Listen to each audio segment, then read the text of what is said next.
নরসিংদীতেও থামছে না শব্দ দূষণ, তবে শাস্তির চেয়ে জনসচেতনতায় বেশি নজর দিতে চান স্থানীয় সরকারের প্রতিনিধিগণ।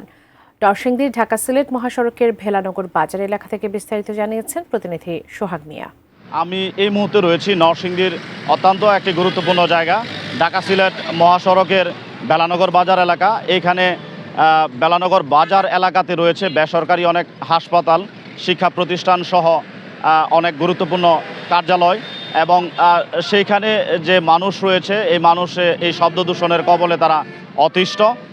এখানকার যে সাধারণ মানুষ রয়েছে তারা আমাদেরকে জানিয়েছেন যে নরসিংদীর এই এলাকাটাতে ট্রাফিক পুলিশের সেইভাবে উপস্থিতি না থাকার কারণে এবং ট্রাফিক ব্যবস্থাপনা না থাকার কারণে এখানে প্রতিনিয়তই যানজটের সৃষ্টি হয় এবং এই যানজটের কারণে যে গাড়ির বিভিন্ন গাড়িতে থাকা যে নিষিদ্ধ হাইড্রোলিক হর্ন রয়েছে সেই হাইড্রোলিক হর্নের ব্যাপক ব্যবহার রয়েছে এবং এখানে হাইড্রোলিক হর্নের কারণেই নরসিংদীতে বেশিরভাগ সময় আপনার এই শব্দ দূষণ ঘটছে এবং এই ঢাকার পার্শ্ববর্তী জেলা হওয়ায় এখানে শব্দ দূষণের যে মাত্রা এটা দিনের পর দিন বেড়েই চলেছে।